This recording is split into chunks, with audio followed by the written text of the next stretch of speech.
We are talking about this ridiculous whatever podcast. Once again, this is Base Girl told she's not a 10 straight to her face. The body positivity movement. This is why it's terrible. It's making people delusional. It's the yes queen, and it's just like it doesn't work. It doesn't make sense. You have to know your flaws. You have to know what you need to work on. It's delusional. Are you talking about character or talking about your appearance, your look, everything? Well, what tell me what what's wrong with me then, because I like the way I look. Well, I didn't say there's anything wrong with you. I'm just saying that you have to be honest with yourself, and you need to know what you need to work on. Facts. And by you saying you're perfect, you're delusional. Facts. I'm not saying I'm perfect, because you did. You said you're a 10. Well, yeah, that's a very important thing already. I'll jump right into it. So I created this image to demonstrate to people this very important fact that you're just not a 10. It doesn't matter who you are. You just aren't a 10. So I'll pull it up. So if you look across the top, you have rankings 1 to 10. So the scale that people use. Now if you have an even distribution, meaning equally across the board, everyone's a 1, 2, 3, 4, 5, 6, 7, 8, 9, 10. There's an equal number of each. Then your odds of being a 10 are only 10%, which is incredibly low. But that's really not how statistics work. If you look at this Ninja Turtle below you, that's demonstrating something that's known as the bell curve. No, this is how most statistics, especially having to do with humans, kind of shakes out. So most of the time, most things are towards the middle. So as you can see, just with people who are 4, 5, 6, or 7 out of 10, that's the huge majority of people, right? So that's 68% of all people exist right here in this middle range. There's very few ones. Like, really think about the times that you've seen somebody where they're a 1 out of 10, just an absolute disaster, hideous kind of person, right? And then the same exists on the other side, where you have a very low distribution on the ends. So in reality, this Ninja Turtle reflects more of a realistic breakdown of the distribution of people, where 10s are like 2%. So that's what she means when she says you're saying you're perfect. You're saying you're a 10 out of 10, that there's no room to improve. And that's insane. But almost no one in existence is that. Being a 10 is perfect. I find myself a 10. I like the way I look. Okay, well, you need to be real with yourself. Being a 10 is perfect. There's nothing wrong with not being a 10. Like, you're not perfect. Then say what's wrong with her, because you're saying she needs to be real with herself. Yeah. Explain why she's what's not wrong. A 10. I'll say what's wrong with her. Her face is pretty flat. Her nose sticks out in huge contrast to that. She has kind of a like glazed over look about her. I mean, I might not be a 10 to you, and that's totally fine. Well, I want to hear. I'm not saying she's unattractive. I'm just saying she's literally asking to hear what is wrong with her. I mean, I don't know. You're built like a 12-year-old. What she has to say about Courtney. It's not even about what's wrong with you personally and your appearance. It's that you're delusional. You need to understand what she just called me delusional. I could give you one answer. Wait, you just said being delusional is good, though. I can give you one answer. You're short. That's a reason why you're not a 10. I mean, I like my height, but as somebody who likes short women, I object to that statement. I was gonna say, yeah. That actually short exactly. like to one person you can be 7, or to another person you can be a 10. Like, go ahead. Sorry, but when it comes to height, so in order to even be like a model, supermodel, any of that, there is a minimum height requirement. Exactly. No, but okay. First off, a lot of these models are like waif thin and like anorexic. But all right, I hate to actually agree with this Brian guy, but he's right. I mean, no one cares if you're a supermodel, right? Like supermodels, there's tons of supermodels, very successful ones who are not 10s at all. There are ones that are like 6s, 7s, 8s. So, yeah. Okay, we're using... Like there are random short girls who are absolute 10, just dynamite. So the modeling industry is pretty meaningless. Like literally no one outside of women in like large cities gives one iota about fashion or modeling at all. Like it's really not a thing besides very specific people. It's either people who are like into fashion in like New York, LA, very specific, very large cities, or it's people who don't live in those cities who like are like frothing at the mouth to eventually live at those in those cities because it's really even within those cities it's maybe 5% of people care about fashion and modeling. Most people don't. Most Why women are we don't. comparing to models? Because you said you were a 10. And models are typically 10s. Also, she's got like a 5 head going. And I'm not trying to be mean and rip somebody apart, but she literally asked. That's literally what they're talking about in this video. I mean, I think it's subjective. I think that anyone should love It themselves depends. for the parts that they can't control. I don't think like we were saying, I don't think obesity and this whole American culture supporting it is healthy because those are things you can't control.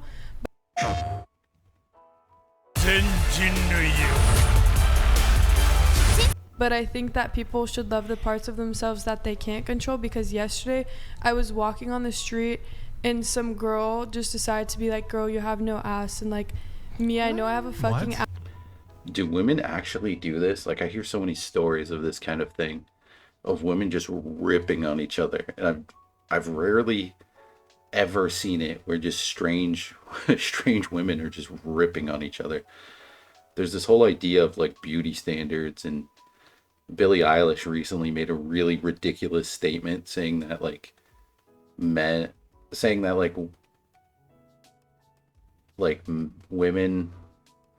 something to do with beauty standards, and only like it's because women are nice to each other or something and men aren't nice to women. And it's like, no, that's completely not true. Like women totally tear each other down and create these beauty standards and all this nonsense. You think men care? Like realistically, like this blonde woman here who is just saying she's a 10 and she's clearly not a 10, but who cares? Do you think any guy out there cares? Like no one cares, right? As long as you're like above a 6, pretty much 6 and above is one category. I would say like 4 to 6 is one category. Like you got like the 1 to 4, 4 to 6, 6 to 10, all kind of, we just categorize them all together anyway. Like no one, it's not as big of a thing. Men don't really care. Men care a lot more about like personality and vibe and how supportive and like how you can help them achieve the various goals in their life. They're looking for that. They don't care the difference between if you're a freaking 6 or a 10. They really don't. No guy cares. Ass, like I work out all the time. Wait, hold on. Should we get a little preview? No, like just listen. so because Listen, I'm walking back to my That's fucking fucked house up, and by she the way. says, it's not fucked up, and you know why? Because she wakes up in the fucking morning, she hates herself, and she goes out there and hates on other people. The way people treat other people and Yeah, she's absolutely right. But that's like probably about like 40% of women are that way. Where men just aren't that way. speak to other people speaks about. I mean, some men are. There's like some total like douchebag guys in their like early 20s, but that's such an insanely small. And there's older guys too, but it's like a really low percentage of guys. And even those guys who are like that, like I know a guy who's in his 50s who's like that, where he's like ripping on people all the time and like telling them they should lose weight and all this stuff. Like, by the way, men do hear that. Men hear, oh, you should lose weight, you should do this, you should do that. It's just we don't care. We have this filter where we say, okay, you can have that opinion of me. I don't care. It's not going to affect me in any kind of way. And so the guy that I know that's like that, it's like, all right, I just dismiss all of, anytime he says anything like that, it's just instantly dismissed, whether he says that to me or to other people. Like, I see how other people react to that, and they're like, that's hilarious. He told me to lose weight. It's like, whereas you can see that this guy's just like a kind of a judgmental prick. You know, he'll claim that he just like cares about people and wants them to be healthy, and maybe he does, but I mean, you're not going to be able to criticize a grown man and have it really affect his behavior. That's never going to happen. How they feel about themselves. Did she have an ass? Did she have a fat ass? Wait, can we? She was why in don't her you car. What? Because My point is, you should she maybe wakes show. up in the fucking. Should she show us? Do you want to show us? What? Show what? Now, guaranteed, it's like a bitter woman who's just like, oh, that this girl's attractive, so let's just try to tear her down. I don't. It's so dumb that women, so many women are like that, but it's and the guys who are like regular fans of the whatever podcast, they're probably like that too. And it's just so pathetic because it doesn't elevate you to tear others down. Like I always say, no one makes it to the top by themselves. You need other people to like you and be willing to help you out and elevate you. So you need to be elevating others to deserve that. And that's how you get people to elevate you, is you just elevate them. So going around tearing others down, it ultimately just, it brings you into this like pool of negativity, and it prevents you from escaping that pool of negativity. And it just makes your life worse. My ass. I guess. No, because I know I have an ass. Okay, all right. Shit, just. She woke up and chose violence. Yeah, anyways, she woke up and she chose violence. Me, I was about to choose fucking violence. I was so close to my car. I was about to run into my house, grab my fucking keys, chase her down, and like speak my shit. Or maybe even like, I You don't should even have. know. Just kidding. I didn't because I chose peace. Was and she like, drunk? I don't know, maybe. That seems like something. A lot of these situations, people got to learn to like have a comeback. You know, obviously you're taken off guard. Maybe you're just not in the zone, but learn to like get in the zone really quick and rip on somebody right back. Or just like have random insults ready to go in the back of your mind, like just these go-to insults for like very specific groups of people. That sounds awful, but it's a good way to just fire back at somebody, because it sucks, these situations where somebody says something and you come up with a really good comeback, but it's like they've already walked away. It's already, you can't go back. She was driving her car, and okay, that's not. I mean, that's wrong. And my point is for like the part. And respectfully, she was what you would consider probably. Okay, look, it's just to consider yourself a 10. It's delusional. It's delusional. Yeah, like I said with this graph, no one's a 10. Literally no one is a 10. You can't be. There is a 98% chance you're not a 10. So that means that you are not a 10.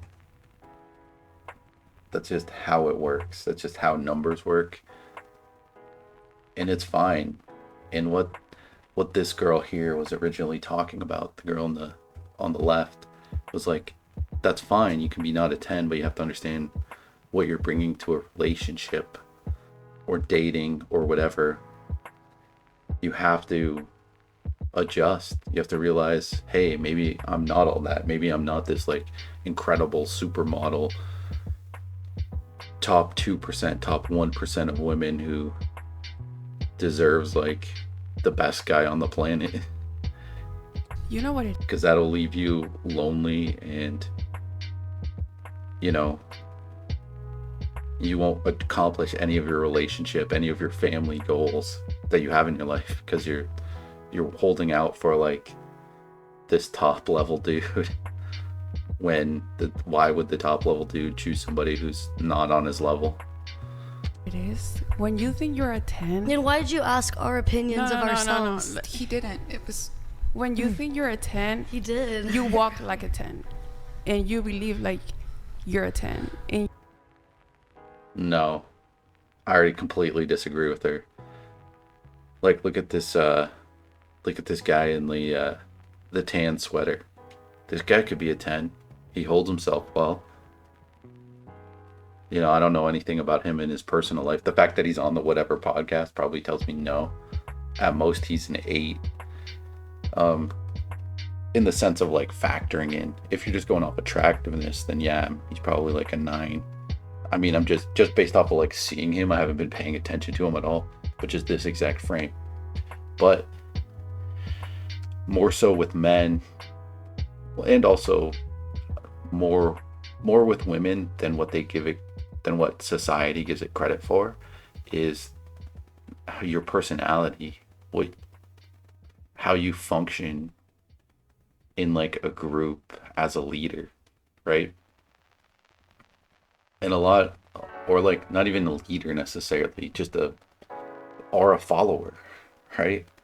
Just a part of the team. There's tons of people who are like absolute 10s who carry themselves as like 6s, right? In fact, having that humility will elevate you. It could bring you from a 9 to a 10. you see yourself in the mirror, you say, I'm a 10. And you start to being socialized as a 10. Like you start walking into places and rooms and like... That's what delusion is. That's the issue. That's exactly what they're talking about. No, maybe that's the point she's going to make, is that there's these women who approach life with this attitude of being a 10, and they're not.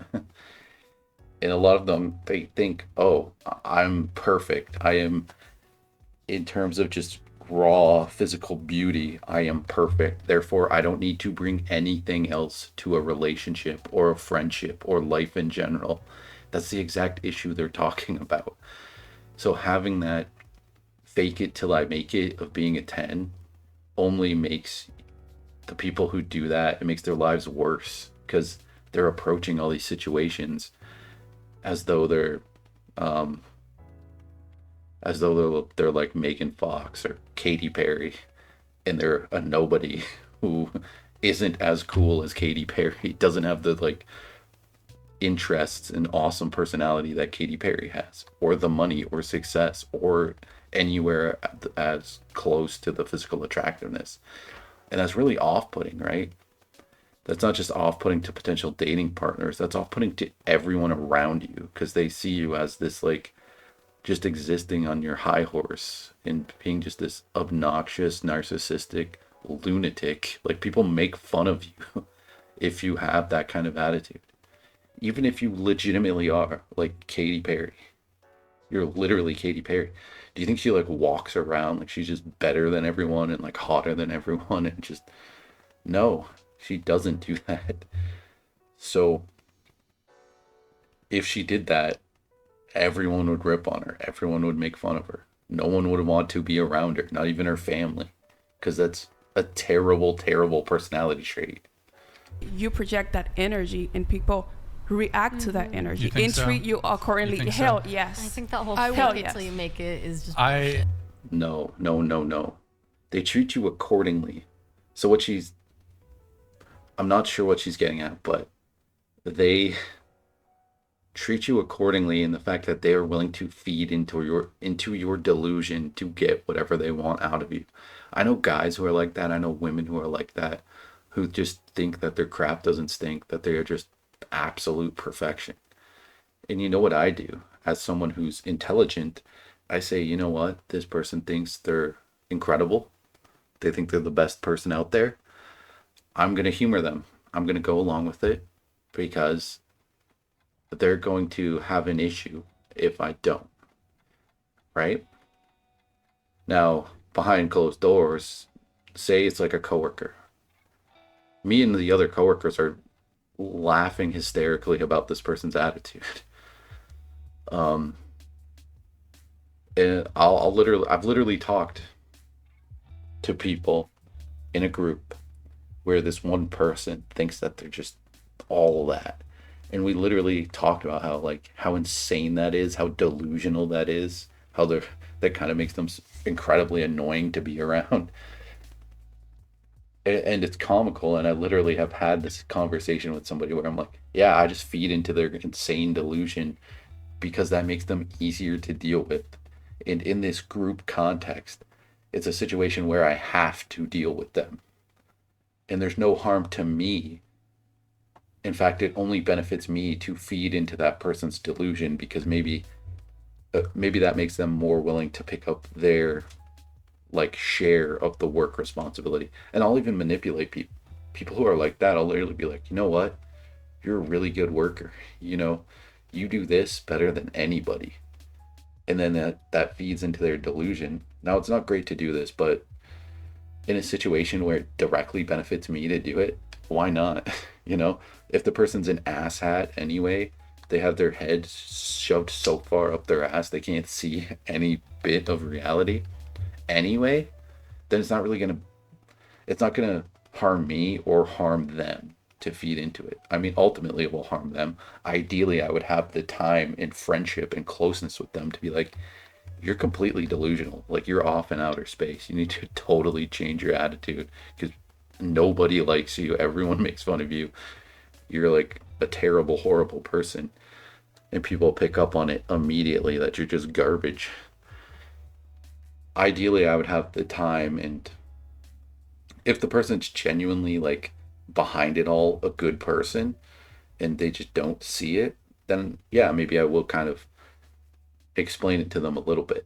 But for the most part, hey, if it results in them helping me out more, and I think a lot of guys will feed into these women's delusion that they're perfect and all this stuff, but the guys who are doing that, who are feeding that delusion, they probably just want to date you for a very short amount of time. They want to get what they want out of you, and they're probably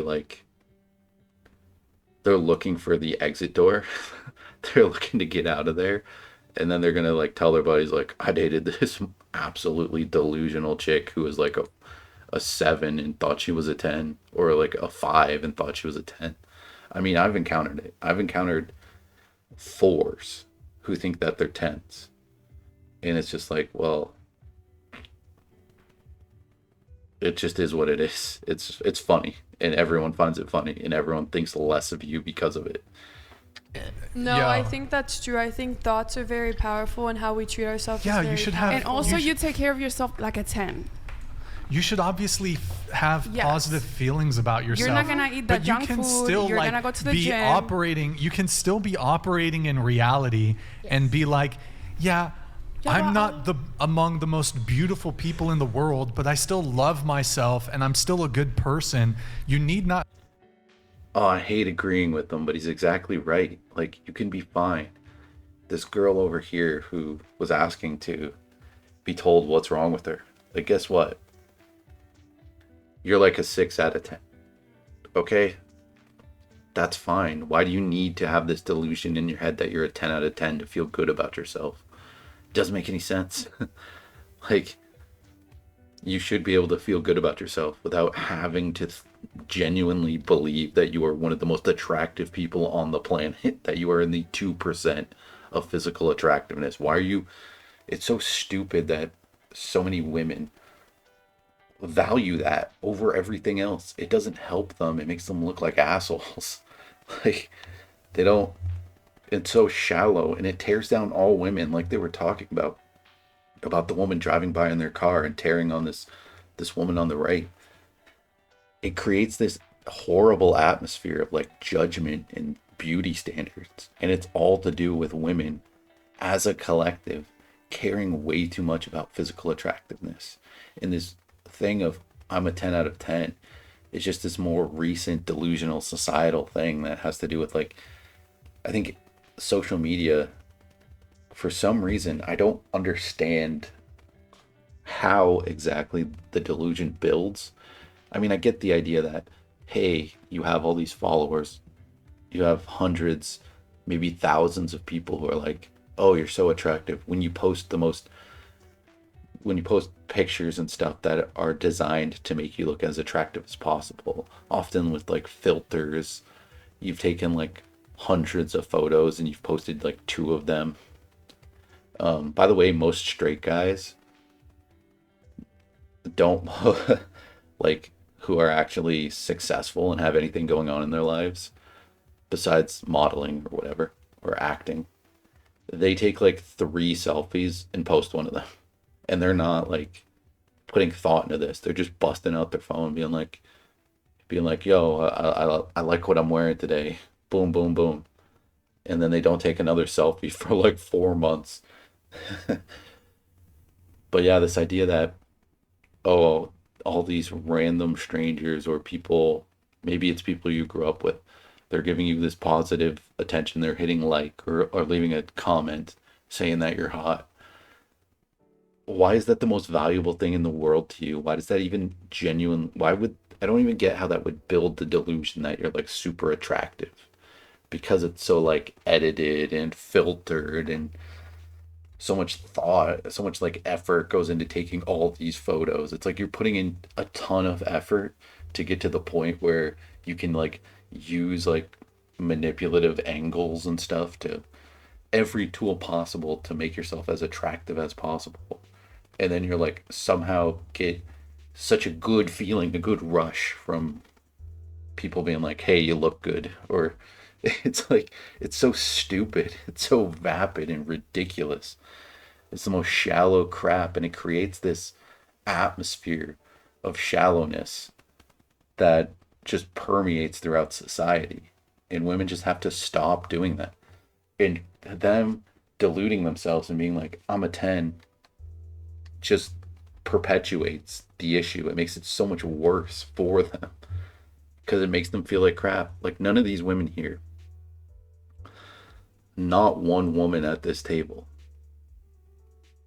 thinks that they're a 10, right? They do. They'll say, oh, I'm a 10, but they don't really feel that. It's not actually what goes through their head. They know that they're not a 10. But they like also want to exist in this delusion where they are somehow. I don't get it. It's like they're writing a test. It's like they're doing a test in school and they're just writing, give me a 10 out of 10 on this question. And they expect to just get a 10 out of 10, just become it magically. And deep down they know it's not how it works, but they like just insist on feeding in that delusion, which actually makes everything worse for them and every other woman. Be delusional to have positive feelings towards yourself. Yeah, it's weird that those positive feelings can only be physical attractiveness. I am more physically attractive than I am in the top 2% of physical attractiveness amongst women. It's like, what? How can that be the only like positive mindset that you want to put forward? And I'm literally somebody who preaches positivity, the power of positivity, positive vibe, positive energy. It's all very important to everyone. But why would you why would you only put that positivity towards your physical appearance, something that will inevitably fade and change over time anyway? Like, that's the worst thing to put stock into. Put stock into how funny you are, how smart you are, your ability to like hold a deep conversation and talk about a topic at depth. Like what having a wider variety of hobbies and interests, right? Something where you'll be able to do it for the rest of your life, right? If you get into a hobby, which a lot of women just don't really have hobbies, get into something, right? That will immediately make your personality, it'll make you so much more interesting because you'll have things to talk about, right? Literally on this channel, I've talked about the Twilight series a few times without even really like having a reason to, besides the one video where I'm like, all right, these movies are awesome. Or there's certain other things where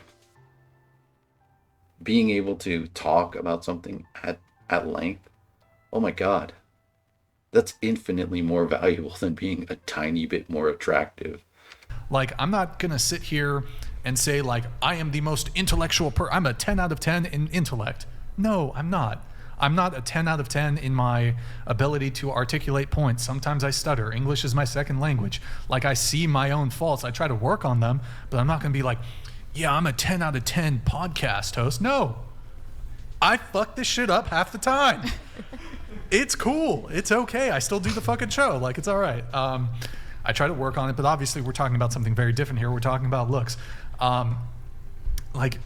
It's just like, the confident thing would be to say, I'm a 5 and I accept that. I'm a 6, I'm a 7, and I accept that. I'm cool with that. I don't have a perfect XYZ, whatever it might be. So, yeah. He's absolutely right. Having that kind of confidence is actually real confidence, right? This idea, what the woman on the right was talking about like carrying yourself as a 10. No, that makes you look like a delusional idiot. That's not real confidence. People can see that you're faking that confidence, right? Think about when you've watched movies or TV shows, acting of any kind. Think about when the acting's bad and when the acting's good. You can tell. You pick up on these things. You pick up on the tiniest hints of like body language and expression. You really do. You do more than you realize you do. You ever get the feeling that somebody's lying to you and you just know it based off of like all this like body language and without even like, you're not even consciously thinking about the little details of what they're doing different. It's just something's a little off. You just know that they're lying from the way that they're talking about what they're talking about. You just know it, right? A lot of people have experienced that. I think I've experienced it many times where I'm like, all right, this person's just definitely lying. Oftentimes it's like, all right, I've never like thought about it. I'm not some like person who studies how to read people, how to tell if someone's lying. It's just, I can just tell. You learn these skills throughout just communicating with a lot of people, which a lot of women typically do. So just think about stuff that you've watched. Think about how convincing a performance is or isn't. Because we've all watched shows, movies, YouTube videos. We pick up so much of these things throughout our life. So you should understand that a little bit and realize that when you're pushing out this false confidence, that everyone can tell, right? Think about times when a guy does that. When a guy is actually nervous, but he's playing it off like he's this like alpha male Chad. And you know that he isn't. You can tell. Guess what? Other women, guys, they can tell that about you, women. They can tell it about you. The reverse. In fact, it's probably easier. Guys are probably better at it than women are because men have to like approach women, right? So inherently it like behooves men to, behoove is a crazy word, but it makes me think of Tauren from World of Warcraft. These like cow people who have giant hooves for some reason. But it benefits men to actually like care about these things and pick up on these things about women because they have to approach them. They have to ask them out. So it's way more important to a man to develop that skill. So men are literally better at picking that up than women are. And they do pick it up all the time, women. Just letting you know. So that should factor in. But if you're like, I'm a 5 out of 10, I'm pretty funny. I'm not a top of the line comedian. I'm not Dave Chappelle. I'm not Ali Wong or I don't know. But hey, like maybe I'm a 6 out of 10 in terms of comedy. I tell some funny jokes. I do good impressions. I make people laugh, right? Maybe I'm a maybe I'm a 6 out of 10 in intelligence. Um I'm no Einstein. I'm trying to think of an example, but in modern society, we don't value intelligence all that much. I'm no like Isaac Newton. Um, but having that understanding and being okay with that and being confident in that is real confidence. That's the kind of confidence where people will actually pick up on the fact that you are genuinely deeply confident in who you are. So he's absolutely right. Being confident in being where you actually are in existence is a true confidence because, like I was saying, these women know that they're not tens. They absolutely know it. So any confidence that they're putting forward, this attitude of I'm a 10, it's always fake. They're always acting. It's always not real. But if they were like, you know what, I'm a 6 out of 10, and they're confident in that, then it will show, it will shine through, it will be real, and everyone will pick up on it's real. And that's why people love those types of people um who exude confidence in their just own existence, their own reality, their own real existence.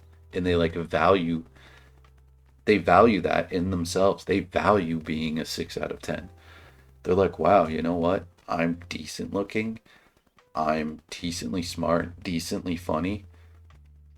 That's awesome. I'm not a 1. I'm super grateful and excited that I'm not a 1 because I don't need to be a 1. Like I was saying in this graph, most people exist right here in the center. So who cares what these people on the edges think? Who cares what 1s have going on? Who cares what 10s have going on? 2s, 9s? Who cares? Screw them. I don't need them. You're 7% of the population, 9s and 10s. You don't matter. You're not in my life. Who cares what you're doing? Who cares what you think? I'm more than happy being a 6. Whew. Like I'm 6 and I'm a badass. And people pick that up about me personally. They're like, holy, this guy's super confident. Like, what gives him this confidence? It's like, well, I don't know. I just choose to be happy with myself and uplift others. And I like that I have the opportunity to help people and be myself. I love being myself, being weird. It's awesome. Good talk. Anything else? You guys want anything else on that? I don't know. I think we're mixing up. I mean, it's fine to be confident, but you have to be able to go home at the end of the day and understand there's things you need to work on. Like, it's totally fine. You can portray confidence out in public. Yeah, because even if you're a 10, even if you're literally 10 out of 10, perfect. There's no way that you can improve. Yeah, you need to put in some effort to maintain that. But there's always going to be ways that you can improve. Maybe you're physically a 10, but certain other avenues you're not. And what are you going to do with that? Why is that important? A lot of people who are 10s, that they get into this party lifestyle, they get into drugs, and then boom, like maybe 6, 7 years later, they're a 6 out of 10. They've destroyed everything, the one thing that they had going for them. Boom, it's gone, right? Because a lot of these people who are 10s or 9s, they're used to getting everything they want. They're used to everything being easy. Well, what happens when that fades away? Then everything's really, really hard because you haven't picked up other skills. You haven't had that adversity. So you actually end up being terrible at everything. And you end up being like maybe a 6 out of 10 in looks, but your personality is like a 2 out of 10. You don't have any of these skills, the ability to like properly socialize and realize what is a genuine friendship. You've just always been treated like you're perfect, and you're not. No one is. but you don't go around and say you're a 10 and then believe it. Like, Let me read the definition of delusional. Characterized by or holding false beliefs or judgments about external reality that are held despite incontrovertible evidence to the contrary, typically as a symptom of a mental condition. So people need to work on themselves all the time, no matter what. Even if you're a 10 out of 10, even if you're Scarlett Johansson, even if you're Dwayne The Rock Johnson. Those two people are great examples. Do you think they don't work hard? Do you think The Rock doesn't work hard? Do you think he's just like, you know what? I'm rich. I have like $200 million. I'm the biggest movie star in the world. I have more social media followers than anybody, so I don't need to do anything. I don't need to improve. I don't need to work hard. No, not at all. If anything, the guy probably has imposter syndrome. Probably like, I'm pretty funny. I'm pretty smart. You know, I'm pretty jacked. But maybe I could improve. This isn't going to last forever. You know what? Like, well, how did I even get here? Okay. Or having false or unrealistic beliefs or opinions based on or having faulty judgment mistaken. So, yeah. Don't care.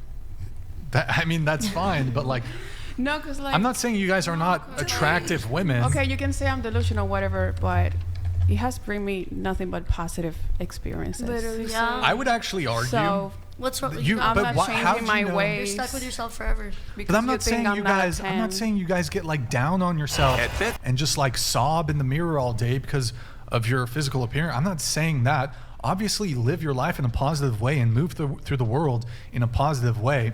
But like a lot of people, when it comes to dating, right? I would argue that men value modesty in women far more than the reverse. Like, I think men maybe have a little bit more room because women value confidence. Men don't really value confidence in women. But modesty is a very attractive trait in women. And if you're not modest and you think you're hot, like, we don't want girls with big egos. And I think girls don't want men with big egos either. Grid One Motorsports donated $200. Yeah. Yeah, we really don't. Like I was saying, women with big egos just come across as total jerks. Everyone sees it. Everyone makes fun of them, just like they do with men who are like that. Is a terrible trait. It is beyond. And these women saying that they have only gotten like positive attention from behaving like they're 10s when they're not. That's not true. That's empty. That's people just feeding your delusion because it makes dealing with you easier, right? Because anytime anybody is treating you any kind of way, it's because they have the opportunity to. It's because you're in their life. So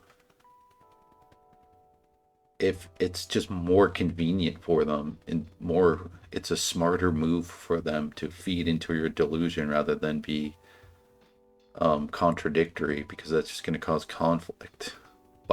Most people are smart and avoid conflict. Hilarious to listen to the feminist talk about seeing themselves as a 10. Delusion is not reality. Feminism has failed you. How can the patriarchy save your miserable existence today? Yeah, thank you, Grid One Motorsports. Cheers to you. I think what I was trying to say is that... Shit, I lost my train of thought. What I was trying to say was...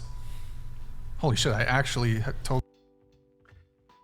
Yeah, so it's just an outright lie also that they've only experienced positive things by believing that they're a 10. Literally, this woman told a story of another woman yelling at her from a car that she's got no butt. Like, that woman probably did that because it's like,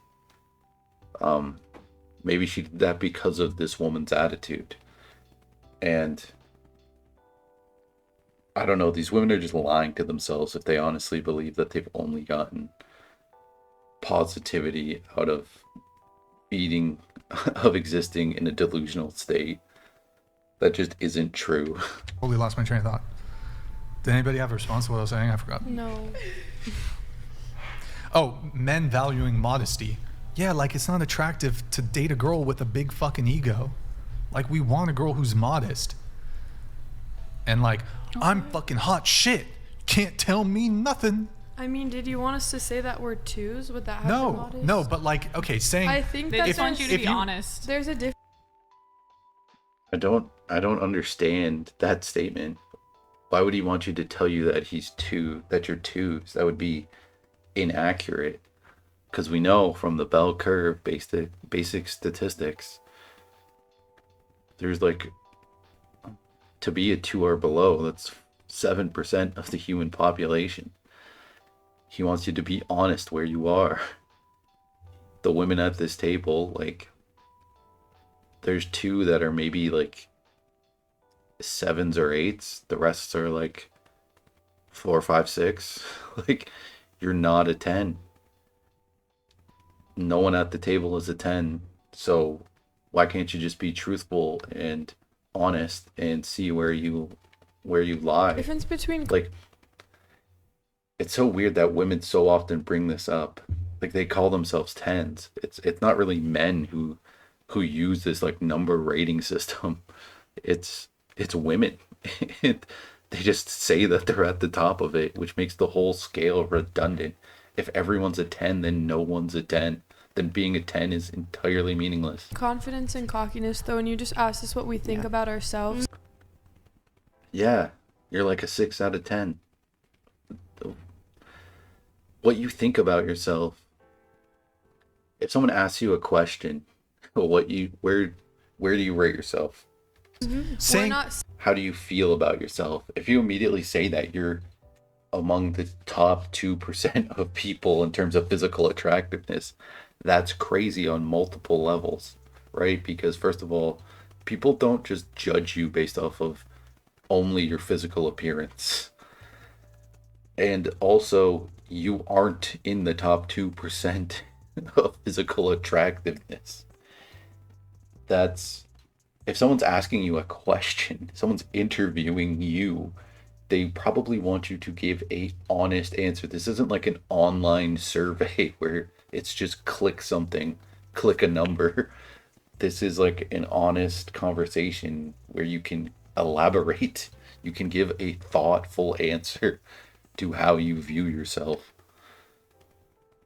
And how else would someone react to you if I ask you, what do you think about yourself? Where do you rate yourself? And you're like, I'm the top. I'm at the very top. I'm the pinnacle of humanity.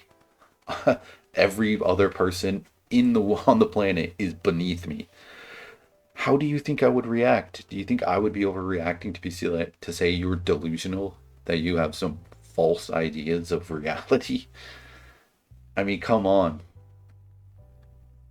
I just don't get how so many of these women don't even care to like spend literally like 10 seconds to reflect on themselves and give an honest answer about themselves. Because like I said in a previous video about that woman who was 38 and single and paid to get a matchmaker, and the matchmaker is like, you need to do a lot of work on yourself. You're not ready to start dating. You're not ready for a long-term relationship. It only benefits you to talk to other people and be realistic about who you are and where you stand in life, right? Because how many people are at this table? Right here, you see like 6. You can kind of see the one girl's head, so like 7, 8, 9. There's like 9 or 10 people right here at this table in this discussion. If you could just be accurate about yourself and give an honest portrayal of yourself, then you will be able to do further introspection. You will learn more about yourself. You'll be able to have a deep conversation with others, which will bring stuff out of them and bring stuff out of you, and you'll grow and learn and be a better person from it. But living in this fantasy world where you're just the best, most good-looking person to ever exist, that doesn't do that for you. That just makes you, you're just putting up these giant walls around you that have 10 like written on them in Sharpie. Saying that that's what the world thinks of us, like, objectively, we're saying what we think of us because we were asked to rate ourselves 1 to 10. Mm-hmm. That's so much worse. Like, even if you, first of all, you're not a 10 objectively from how the world looks at you. In terms of physical attractiveness, you're not a 10. None of you are 10s at this table. But even in terms of yourself, you should, your own perception of yourself and realistically where you stand in terms of physical attractiveness should be lower than what your actual objective number is. You should be like, I'm a 6. And then maybe other people will be like, maybe that's not fair, you're like a 7. That's where you should be. Right, but it's like a modesty check, this question. And I think men use that to humble women. And I feel like there's men out there, they feel the need to humble women because they cannot access to women, men who, don't have experiences with women and, have to subscribe to OnlyFans or have to go to my comments and remind me of how bad I'm going to end up I'm going to end up single with cats, whatever. It's because mainly they don't have access to women. Like they in the day-to-day, they don't get dates or like they don't get, like they're not desirable in the dating market. No, what she was talking about there was like incels. Now, incels existing, that's fine. And yeah, I'm sure you're going to get those online. And they're annoying. They're these men who are involuntarily celibate. They're terrible people who just hate women and talk trash about them in online comments. Well, first of all, why do you care? Why do you care? Why does anyone care about the comments you get from absolute goofballs? I get comments on these videos where they're like, stop doing reactions. Oh my God, you're taking other people's content. And I'm like, no, I'm actually highlighting other people's content. I don't even like the Whatever podcast. I made a video where I'm ripping on the Whatever podcast. But guess what? This video, the hosts are actually very right. And guess what? Maybe somebody will watch that after they watch this video. Also, I've been pausing and talking throughout. I've been making my own points. It's so funny that people put those comments. There's literally hundreds of millions of reaction videos on YouTube, but you, individual commenter, crusader of what's moral and right, you're gonna put an end to all of it with your comment there, Mr. Anonymous Commenter. But yeah, any kind of criticism you get from anybody, any stranger online, especially the most sad, pathetic people imaginable, why would that hold any weight in anything you do or any viewpoint you have? Because upon any kind of thought, you'll find that it's stupid, right? Now, granted, in this particular case that she's talking about, where they're like, hey, you might be delusional. I don't know if this woman posts that kind of content. She talked about carrying herself as a 10, so she probably does carry herself, maybe in her social media presence or whatever, as this like 10 out of 10, which she isn't. Yeah, maybe people will call out that delusion and had the potential negative ramifications of that delusion. So in that case, they're actually kind of right. So, but you don't have to allow that to affect you at all. You can continue to live in your delusion. It's a comment. It's an anonymous comment. Who cares what anyone's viewpoint is? There's people in my life. There's coworkers. There's friends I've had. There's relatives of mine where guess what? They don't agree with everything I do. They have a negative perception of me. They don't like this or they don't like that. They think I get too much credit for being funny in my personal life and I'm not all that funny. That's fine. all right, you hate me for whatever reason. Great, cool, good for you. So, yeah, just I don't know why women so often hold so much value in, for one, their own physical perception of their own physical appearance. Why is that so important to them? And two, also they at the same time care about these random anonymous nobodies commenting on stuff that they post publicly. You post something publicly, it's up for review, discussion, reaction. You could just not post things publicly. It's so crazy when people try to like play the victim when they just get a tiny bit of criticism, even the whatever podcast sometimes. It's like, yeah, guess what? You're gonna get some backlash no matter what you post. Literally Mr. Beast. Think about Mr. Beast and the incredible things he does. He makes videos where he literally like provides people medical care. He spends tons of money to give people these medical procedures that they desperately need, and he gets enormous backlash for that. He gets criticized to a crazy extent for doing like objectively one of the nicest things any content creator has ever done. One last point that I'll talk about is, so who these people are is really important. I talked about The Rock earlier. So The Rock on the right here, he used to be a wrestler, Dwayne The Rock Johnson. And the guy just to his left is Stone Cold Steve Austin. So these two guys existed in what's called the Attitude Era of wrestling. Now this was in the like late 90s, the end of the 90s, the year 2000. So The Rock is the most like famous movie star out there, right? I'm pretty sure he might still have more Instagram followers than anybody. One of the most famous people in the world, but he didn't get there alone. He didn't get there without hard work. He didn't just tell himself, I'm a 10 out of 10. Hire me, Vince McMahon. Hire me, Hollywood. I can't think of like directors of what he's in. Hire me for Fast and the Furious. And he just like walked on set and just with pure charisma.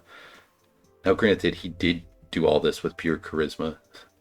He's one of the most charismatic people in the world, but that's an actual skill. That charisma isn't based off of delusion. It's based off an incredible amount of hard work and dedication. So why I'm bringing this up is it's very important to who The Rock is and how he got to where he got. So he was one of the biggest wrestlers of all time, one of the best of all time, mostly because he could talk really good. He's funny, he is witty, he is sharp. It's like kind of like a battle, a verbal battle you would get in people in wrestling, because a lot of it's just live. You're just coming up with stuff on the spot. Sometimes they plan what they're going to say, but a lot of times it's about what they do, right? Like Stone Cold is iconic because he had this angry ferocity, right? It's not because he was like the best wrestler in the world. It's because he was a character. He was this redneck, this like blue collar guy who was mad and wanted to beat up his boss, and who was also like at the same time like fun loving and just like to slam beers and like have fun. And he was also funny and good on the mic in his own right. But The Rock, not only was he like the most charismatic, funny person, which takes a lot of effort and skill. Yeah, maybe you're just kind of like born funny. But it's not like he just had the mindset that I'm really funny and it just happened for him. No, he put in a lot of hard work. He did what he did to stand out, and he got to the top because he was willing to be what he needed to be. Now, he was the best. He's better than Stone Cold. Way better. Right? He's funnier. He's sharper on the mic. He's way more charismatic. He's more athletic, more acrobatic.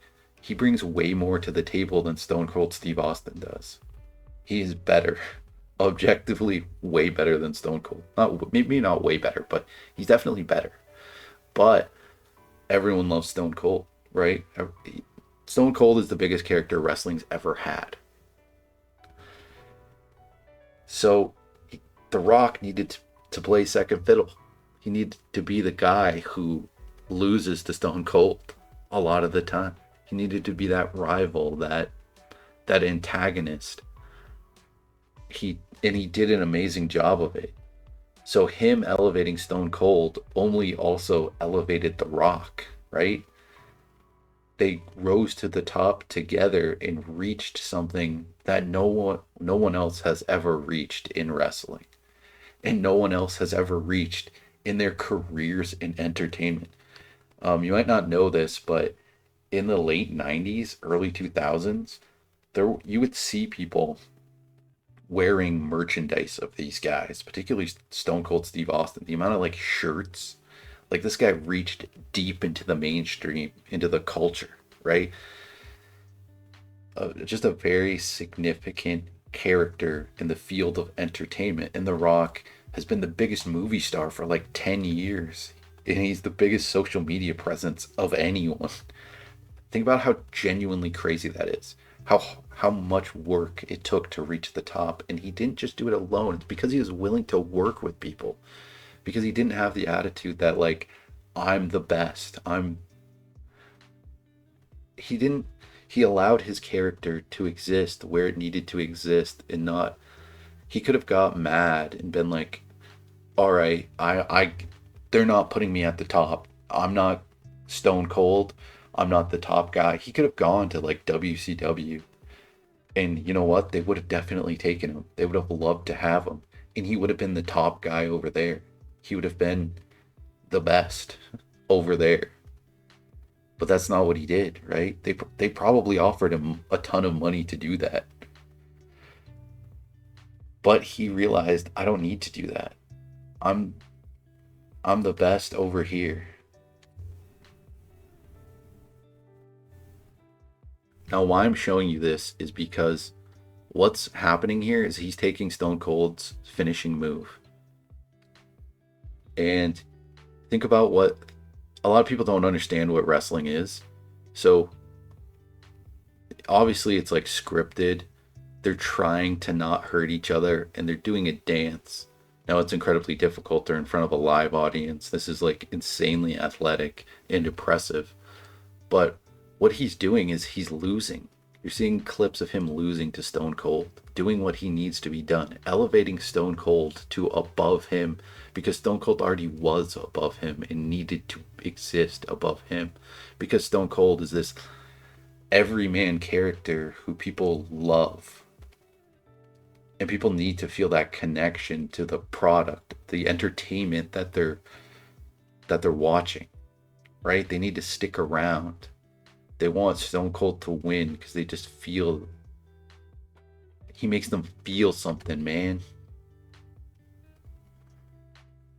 And so what The Rock's doing is not only is he taking this move, but he's taking it super well. I mean, look at what happened there.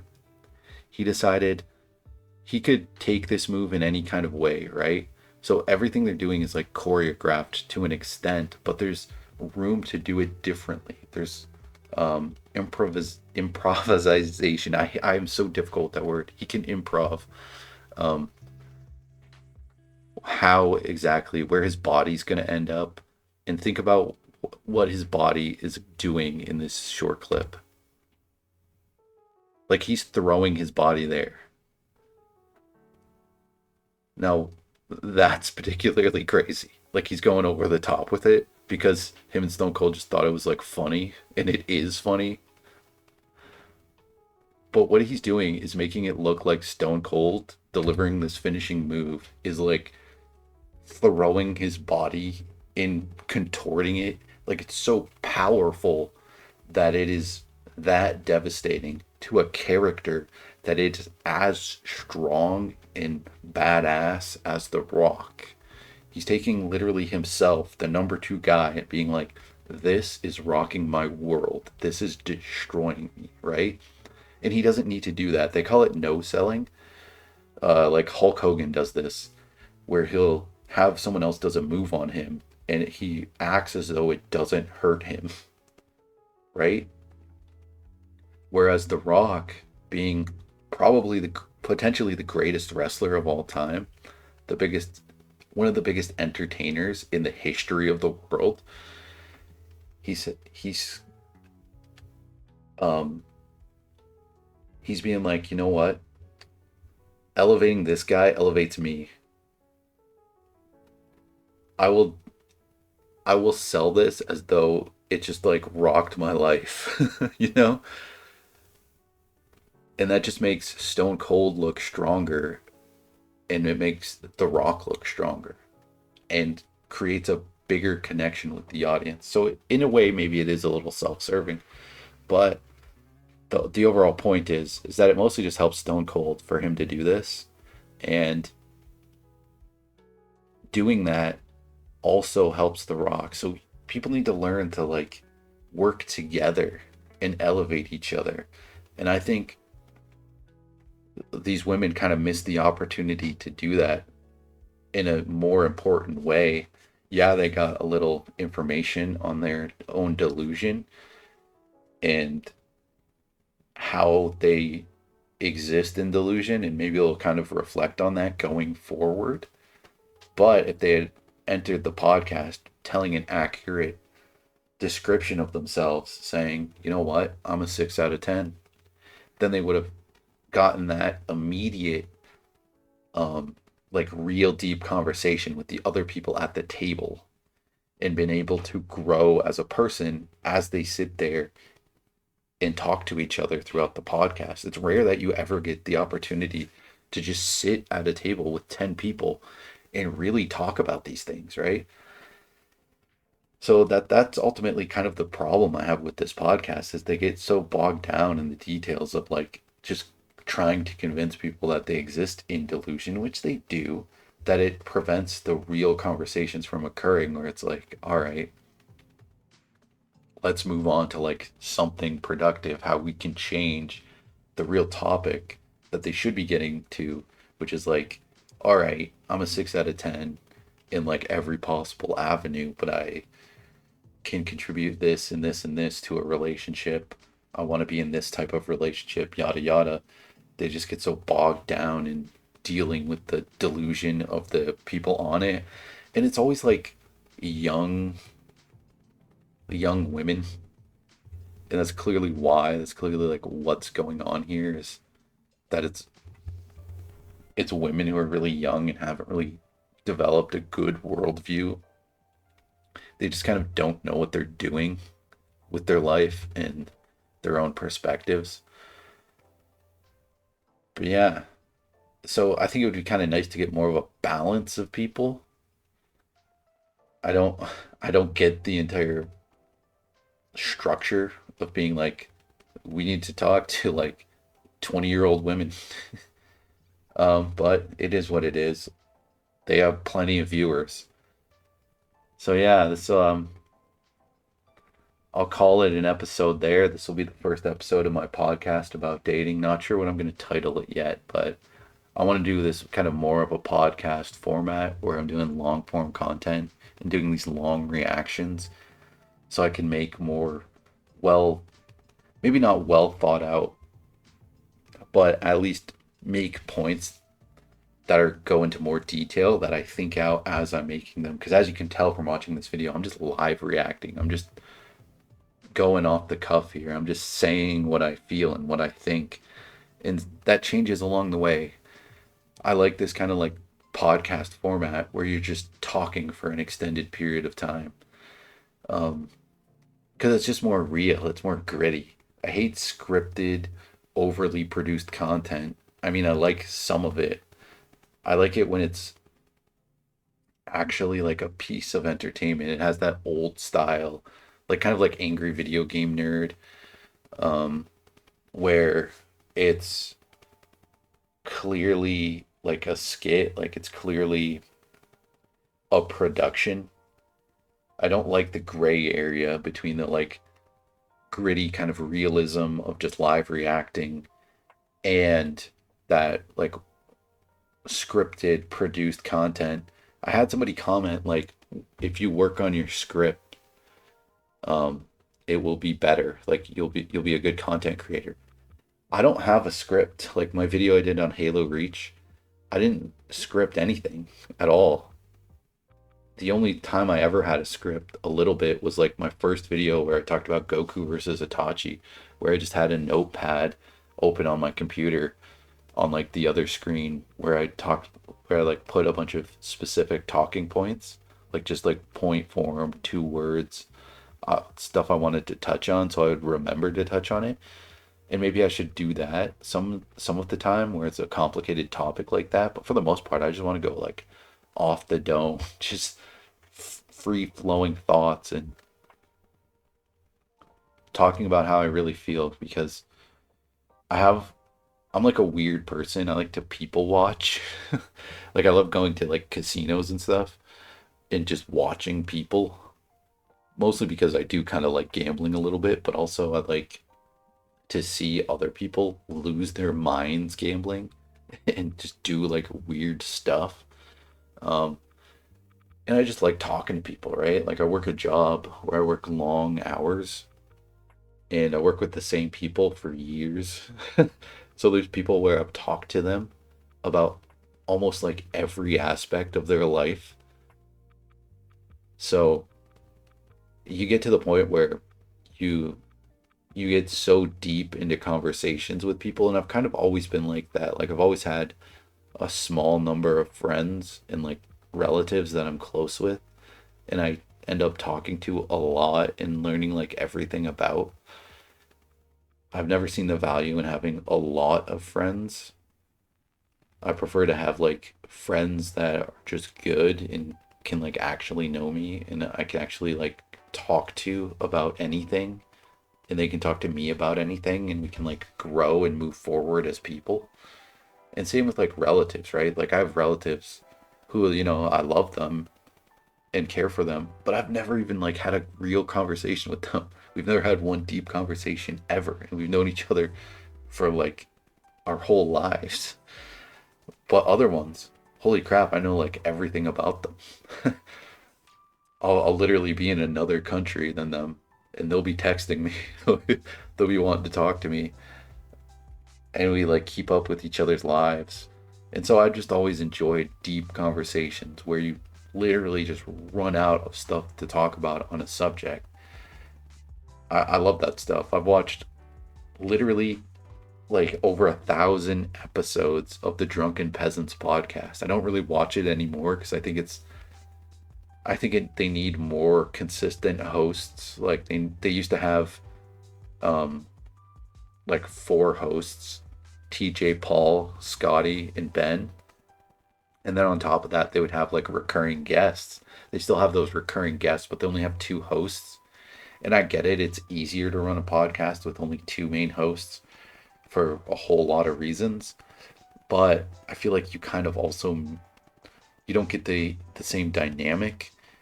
And a lot of their points, a lot of their like views have changed because it's only literally one of the original hosts who kind of was more of the like tech guy, more of the guy running the podcast than the like hosts themselves. The other hosts have their own podcast now called Deep Fat Fried, which is pretty good. I'll watch their episodes where they're talking about a specific topic that I find interesting. And occasionally they have guests, but I just haven't really liked the guests that they have on that podcast so far. There was one of them that I enjoyed it and I liked it, but it's kind of more I pick and choose the topic that they're talking about to hone in on. So this will be the first episode of my podcast, and there will be a lot of episodes that focus on stuff like this, on like relationship type stuff and more kind of people's perspectives and how it can change and how they can live a better life. Like I want to be able to help people and break down these things so they can see where they're going wrong in their own lives, which always has to do with mindset and how you're doing things. There's always ways to do things better. and I want to be able to help people in that way, but I also want to be able to entertain people at the same time. And a lot of that will involve doing episodes on totally other topics. And there's certain other things that I happen to know a lot about. I did a video recently on global warming, which I hate talking about that topic.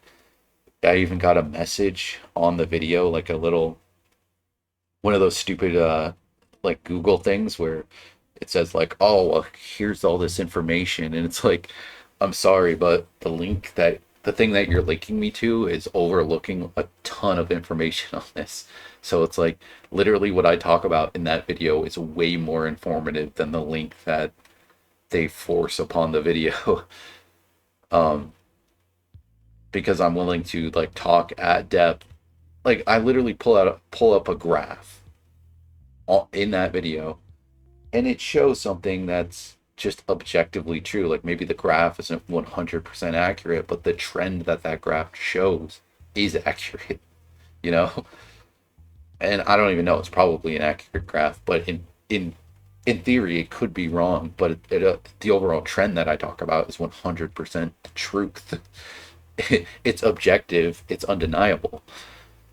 But there's topics like that where I happen to personally know a very lot about and have like serious like viewpoints, and I provide actual solutions to those things. Like in that video, I didn't touch on like carbon capture and how effective that could potentially be, and how we should probably focus on doing research to develop better motors and generators, and how that solves a huge problem right there, instead of the goofy stuff that governments actually do, which is usually just like charge people taxes more.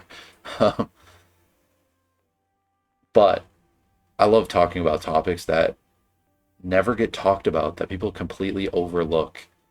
Stuff that people, for some reason, whether it's too political or otherwise, they're just they're just afraid to talk about, or if you talk about it to them, they kind of just get overwhelmed. They kind of can't really see where you're getting at. They clearly are lost in the conversation, and you'd have to almost spend days talking to them to get them to the point where where they can see where you're coming from, what you're even talking about.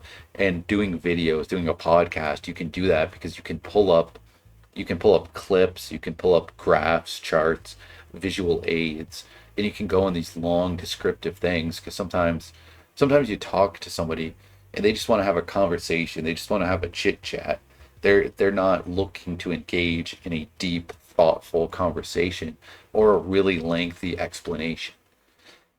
But in the form of a video, it's like, because it's one-sided, you are kind of are down for that, right? If you've made it to this point in this video, you're kind of down for that. You're kind of like down for whatever. You're awesome. I love you for making it this far, because I've been just explaining what I'm doing here for a while.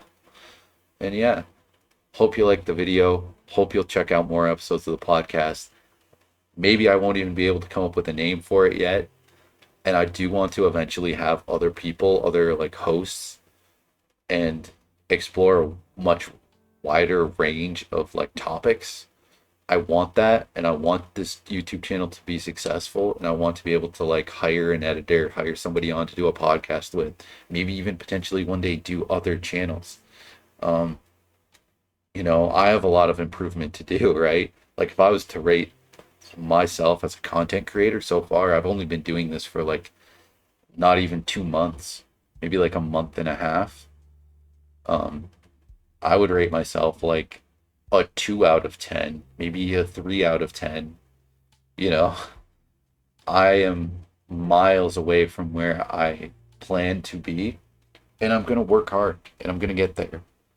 Maybe I'll probably never get to be a 10 out of 10 creator. Probably not, because that's crazy. That's wild. If I made it to be like a 6 out of 10 creator, oh my God, I'd be so happy.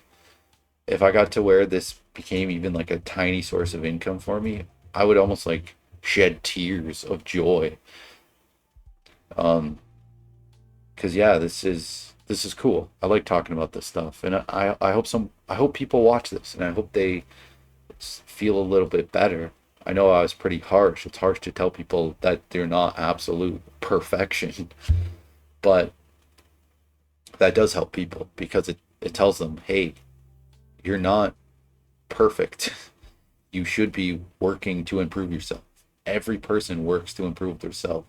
Dwayne The Rock Johnson works to improve himself. You think he's that shredded? Like, think about The Rock. Think about him in Fast and the Furious or anything you've seen him in. He is way bigger than he is in this. Like, he's like twice the size that he was when he was a professional wrestler, when he was doing this like acrobatic, incredibly dangerous stuff. You think that guy doesn't work insanely hard? He definitely does, right? So, peace out. Like and subscribe. There will be more.